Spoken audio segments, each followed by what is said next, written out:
I also mentioned this in my first lecture. Odin was a god of the elite and of the warriors, but he had many other characteristics. So he was also a patron of those who created, of the poets, for example, and also a protector of the loners, the outcasts, the ones seeking knowledge, more generally speaking.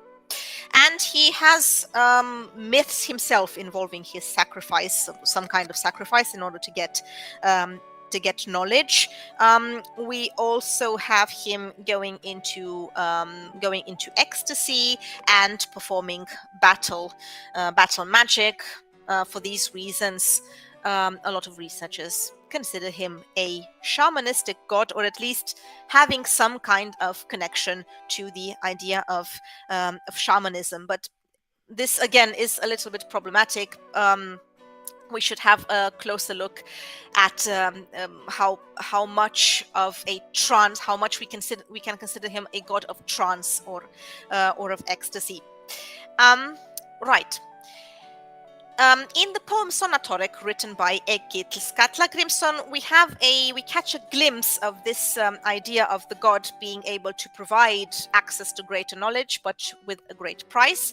This is a poem Egil wrote after one of his sons was dead, and initially he wanted to starve himself to death, but upon the request of his daughter, he decides to write a poem about this instead.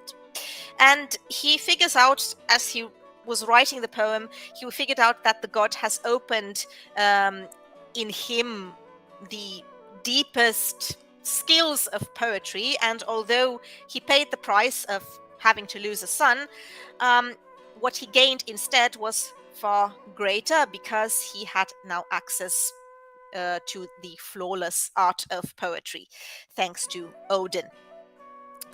So this is one more example of this ambivalence of the god and the terrible beauty of the gifts of Odin.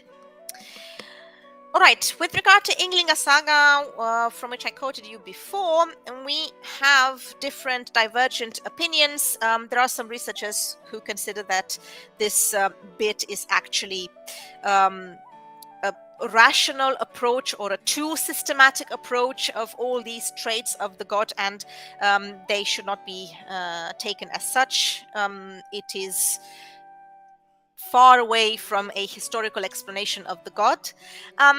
Well, while there is no doubt that Snorri for sure invented a lot of stuff in his description, if we examine this description of Odin's magical skills, we can still corroborate some of these skills with what we can find in other sources. So what we can find, let's say we can group in two categories. These were the categories proposed by Neil Price in his book, The Viking Way. So we have the idea of shape-shifting, for example, of spiritual traveling or traveling in animal form, conversation with people in their graves, various forms of helping spirits, for example, the ravens or the head of Mim. And we have the category referring to Seidh, mostly related to divination and also to manipulation, to inflicting misfortune to the others, including injuring and killing, inducing weakness, confusion, and this type of magic when you want to control a lot of the environment and try to determine others to do your bidding, was considered to be shameful to men. Mentioned it before, it was called ergi, so it came with this kind of looking down upon you if you performed such a thing. But then again, it was worth it because you had control over a lot of things, and Odin seems to have no problem with that. Revealing the hidden and binding are also two topics which appear, for example, a lot in the poem I quoted before, in the Havamal, the Sayings of the High One. We find here the theme of the acquisition of supernatural power, where he learns, for example, 9 mighty songs.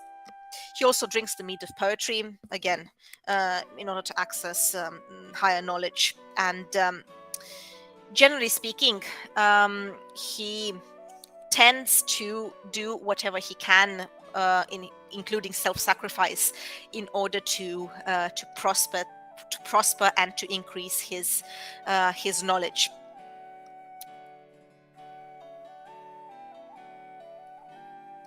Right. So if we look at all the sources, we can conclude that sorcery is present in almost all aspects of the god. So from this idea of supernatural abilities to the idea of communicating with the dead, or trying to communicate with the dead in order to gain access to what is hidden. So Odin is a god who wants revelation with any price, and he even wakes up a dead Volva, a dead sorceress, in the poem Voluspo, the first poem of the Poetic Edda, and is prepared to run terrible risks so that he can seek knowledge.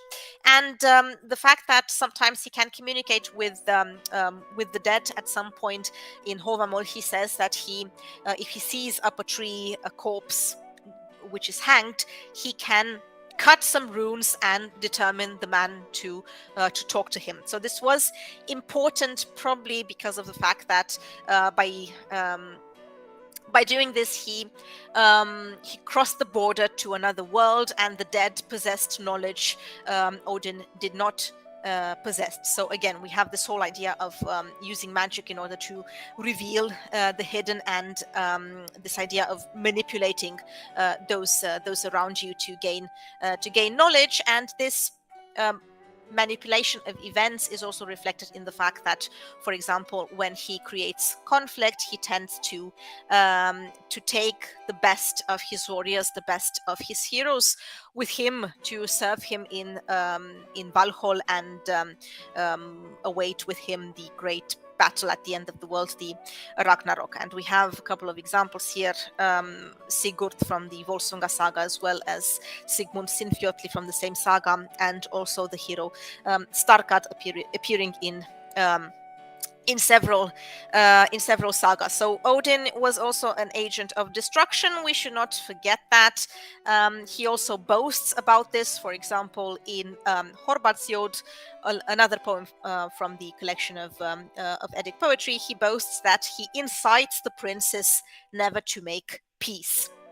So all these experiences with Odin as a warrior, poet, sorcerer, and so on and so forth, are experiences that defy the ordinary, and they revolve around this idea of initiation on the one hand and destruction on the other hand, which might lead us to interpret him in this shamanistic key.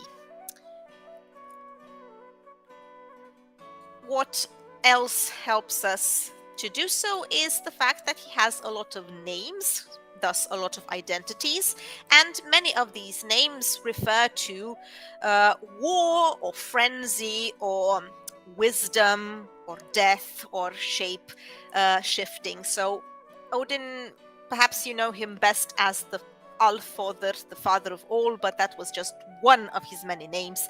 He is also called the advisor, the much wise, the shield shaker, the spear lord or the spear god, the army father or the army blind, the battle wolf, the victory protector. And names related to sorcery include, for example, Blaze Eye or the Inciter, or the Furious One, the Frenzied One, the Roarer, and so on and so forth. So you can see how complex he was. To fully consider him a shamanistic god, we should be able to have some references to an ability of healing. Unfortunately, that doesn't really come up a lot in the Norse sources, but rather in a continental source. I'm referring here to the second Merseburg charm. And of course, we have the problem of the runes or rune magic. And the social meaning of runes. So we said before that Odin uses runes in order to achieve greater knowledge, but in themselves, I will not go into very much detail here, but in themselves, runes, the idea that runes were imbued with some kind of arcane power is actually a later one, from stemming from the later Middle Ages, and it's very difficult to say or to prove that runes in themselves were magical symbols. Of course, you could use runes to write charms, for example. The hero Egil does so himself, and again we have this idea of sacrifice. Odin sacrifices himself in order to be able to use the wisdom of the runes. But overall, it's very difficult to say if the runes in themselves could be considered icons of power and of magic. All right. In Ynglinga Saga, we have the idea that Odin gained this power from the Vanir gods. The Vanir gods, the gods generally associated with the idea of fertility, and we have here the goddess Freya as the main example of this. Freya, who in many sources appears to be malevolent and very sexual at the same time, and I'm going to resort again to the poem Lokasena, where Loki insults all these gods, because we have here the idea that she is mixed with evil, mainly blanded mjok. She is much mixed with evil. So we have the theme of malevolent sorcery, and then we also have the theme of sexual qualities, giving this an added power of some sort. What can we say about Freya? Well, she has all these elements associated with her, which seem to appear in the saga of Eric the Red, quoted before as well. For example, cats. Cats were an element of Freya, and the sorceress from the saga of Eric the Red uses cat's fur, so maybe we have a connection here. Well, she is also asked to predict. The sorceresses are also asked to predict harvest in case of famine, and this was generally considered an attribute not only of Freya, but of this category of deities.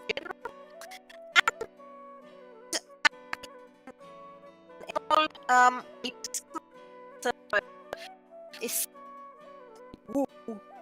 a woman place, and the servant uses magic. A lot of similarities with the god Odin. For example, the fact both involved in war,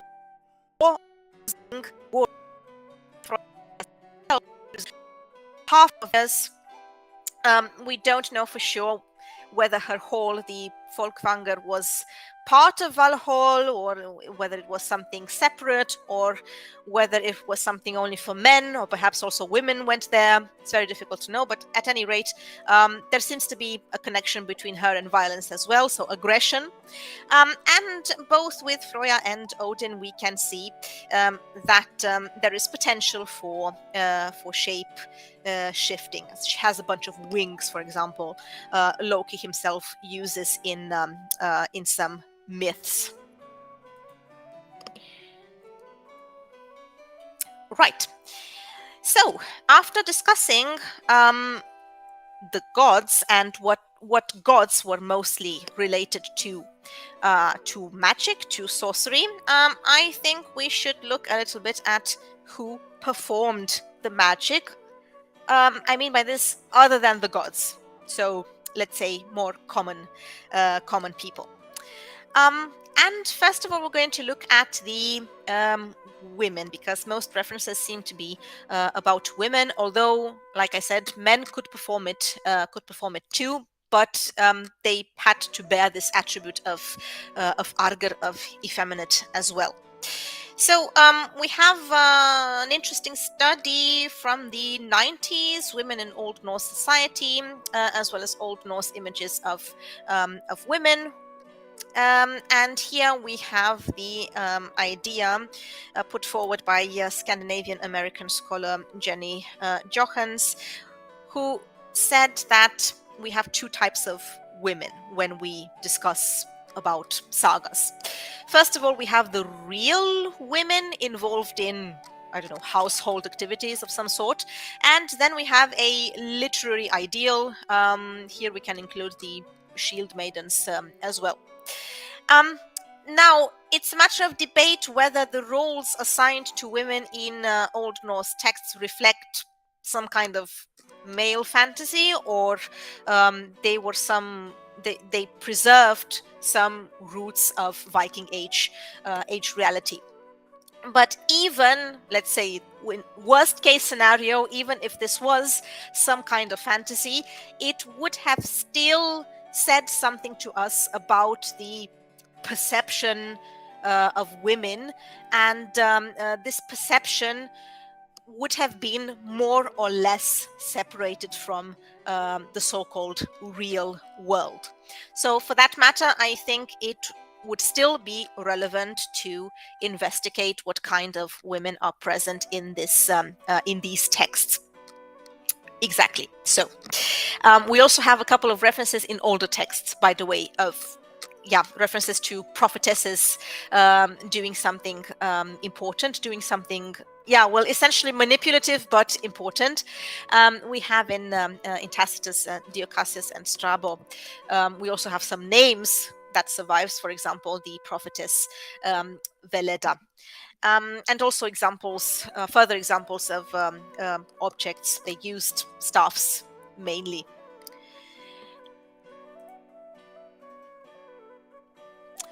What is the main term used for sorceresses in Old Norse texts? Well, that would be the term volur. And another pretty common term would be that of seith konur, which essentially means women who perform magic. If we look at the texts, we can come to several conclusions. For example, the fact that the sorceresses appear to have traveled all over the place, so they were peripatetic, and this we not only see in sagas, but we also see in the mythological texts. We have again Heather in the prophecy of the seeress, about whom it is said that she went to all the houses. The prophetess Oddbjörg in Vigaglum saga would be a further example of this. And since they traveled, and every time they traveled, they were greeted with a great amount of hospitality, and actually people went to great lengths to make it comfortable for these prophetesses. This suggests that they possessed a very special social status and also a professional status. There was a high level of preparation for their arrival, and they could also be paid. Odin himself pays the prophetess who offers him knowledge. And we also have an example in the saga of Hrolf Kraki of payment. Basically, in Hrolf Saka Kraka, we have again a prophetess called Heather, who receives a gold ring for her prophecy, and there seems to be a little bit of a conflict here, because we first, we have a payment being offered to her by King Frodi, who murdered his brother King Halfdan. He wanted to know where the sons of his brother were, and they were hiding somewhere in the crowd. So he pays this prophetess to employ sorcery and to find these two boys. And she's prepared to do so, but at some point, the sister of the two boys, Signy, throws her this gold ring, which appears to be more valuable than the initial payment, and the prophetess seems to change her mind. But then again, she's threatened by the king, something that she really doesn't like, and she is basically forced into revealing who these two boys were. But then she makes the prophecy that the two boys, Hammer and Hrani, will eventually come after the king and kill him. So we can see the idea of the difficulty of making a prophecy, of the influence of the environment, including the material influence, the payment, but eventually the prophetess, by stating out this prophecy, ultimately contributes to the development of the further development of the events. That's why there is, generally speaking, in the stories a caution, advice towards the good prophecies, volo vilmaili. And this was because of the fact that people were unsure whether the good prophecy was because of the payment, or the good prophecy was because, the Volva actually saw that in the future. There is some kind of expectation in all of these stories, so people wanting something and just calling out for a prophetess, for a Volva, just to confirm what they want. Oddbjörg, I mentioned before, was said, for example, to have suited her prophecies to the level of hospitality she received. But yet she refused to do so in Vika Gloom's saga. So the moral here: don't put pressure on these people, because things are going to turn out quite different than you want them to. There is also a little bit of a hint to the origin of these prophetesses. There is a hint in a poem called the Hinluljóð. It's part of the Voluspa in Skama. It's not really a well-known mythological poem, but here we can find the name Vidolfi.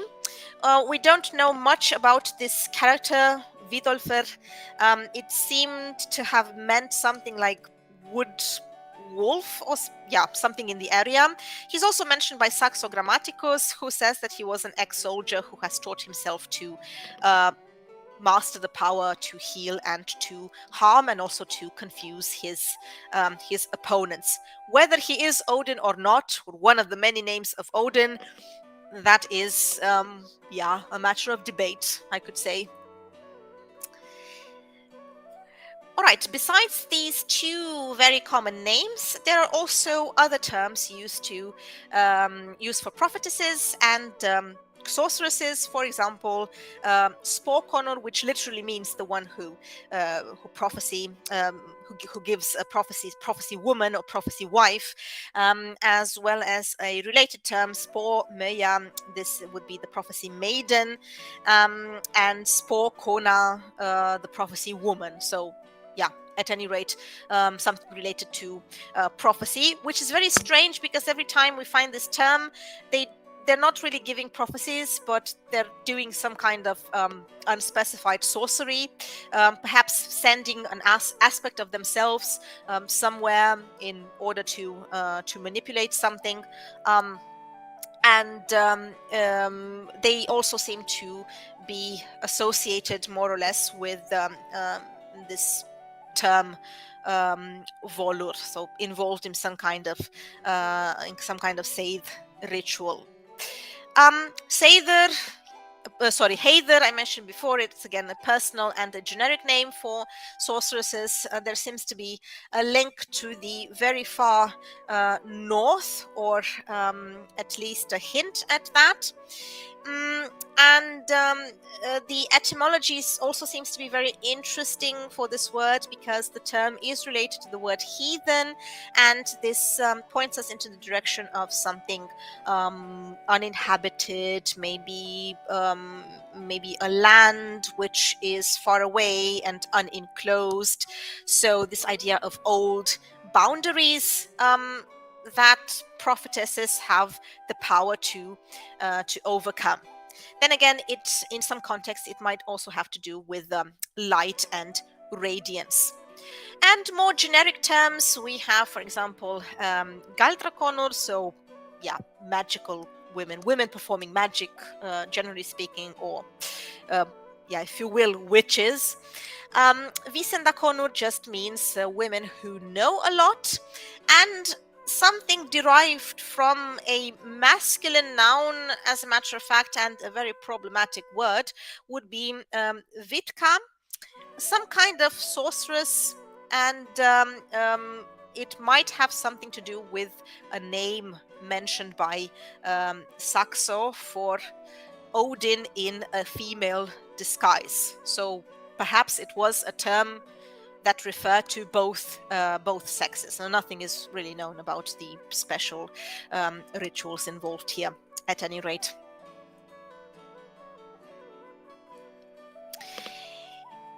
Okay, let's talk a little bit about men. Although I think I forgot to tell you. Right, I forgot to tell you something.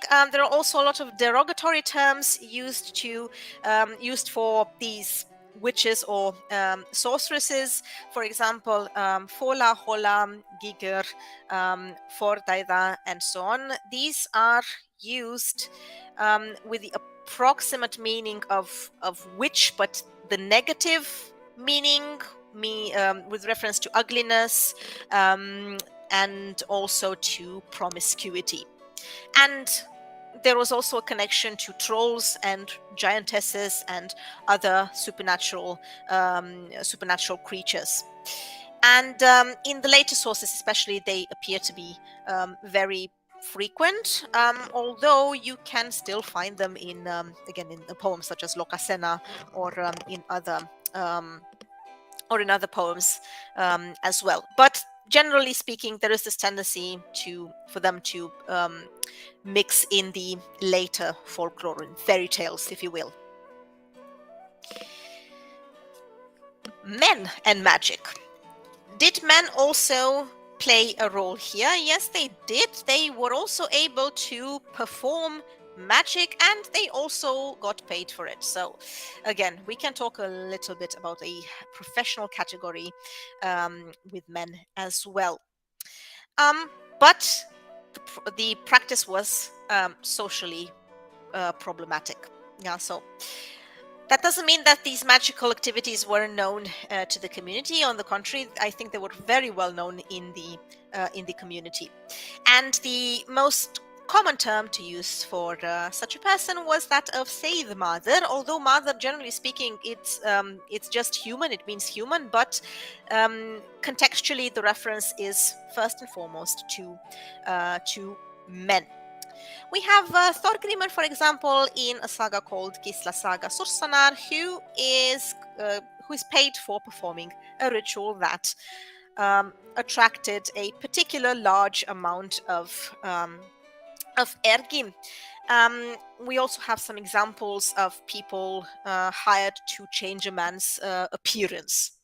And these people could also have their origins in the high class. Now, they were not only people from the lower classes. We have a famous example from the saga of Harold Fairhair. Here we have somebody called Ragnvald. He is one of the sons of Harald. He is one of the sons of Harald by a sorceress from the north, a Sami sorceress, and he also has a great following of Seidh men, so some kind of assistants. And this reference is actually a very old one, because we find it in a poem from the year 900 by this poet who also called himself a sorcerer, Vidgeir. And this shows us that the story was definitely old and most probably from the Viking Age. And we find out that Harald, so in the saga, we find out that Harald ends up burning his brother, ordering for his brother to be burnt. He sends his other son to do that, Eric Bloodaxe, so the future king of York. He does that because he was extremely ashamed of Rognvalden and his preoccupation with magic. Nevertheless, the pattern is continued by his grandson, Eyvindir, who was also a Seid mother of great skill, a great sorcerer, and the new king, Olaf, tries to kill the sorcerer. Eyvind tries a surprise attack using a ship crewed entirely by sorcerers, but nevertheless, his magical darkness he tries to use to confuse the enemy eventually turns back upon all these people. Right, so this was the negative example, so to speak. So the negative example in the sense of how society saw these people. But then again, we also have some contrasting examples in the person of Hukleikr. Yeah, he was a king recorded in Ynglinga Saga, the semi-legendary story of Ynglinga Saga, and it is said about this king that he also had a very large retinue of sorcerers specialized in all kinds of areas and all kinds of manners, and the same is true in the saga of Bart from Snæfellsnes, where we have an envoy of King Olaf Tryggvason who employs two sorcerers to accompany him on a mission to retrieve some objects from a royal grave. We can also have entire families of sorcerers, and they're often considered in the story some kind of troublemakers. A famous example is that of Kotkel and Grima, as well as their sons, and this example stems from the saga of the people from the Salmon Valley, the Laxdøla saga. Right. Related terms would be terms using Seiðr, for example, Seiðskrati, which carried the same connotation as Seid Mother, but it tended to have meant something more evil than Seid Mother. We also have Seid Berender, which again, it comes up in a context where you find this idea of effemination in order to perform magic. It literally means the one who bears magic. Yeah, so kind of like a woman. Yeah. And you can also find some other terms related to prophecy. Spore mother, again, spore meaning to prophesize, and you also find this term vitki, which is very, very problematic. Maybe it has something to do with warlock, as well as a term referring to knowledge, such as kunotu mother. A lot of terms also involve galder, and these terms appear to be more neutral, so they don't really carry the same degree of social opprobrium as Seiðr. So you have Galdra Mother or Galdra Meistari, the master of magic, Galdra Karl, so simply a guy performing magic, and it could have been that it was a class of their own, so a separate class.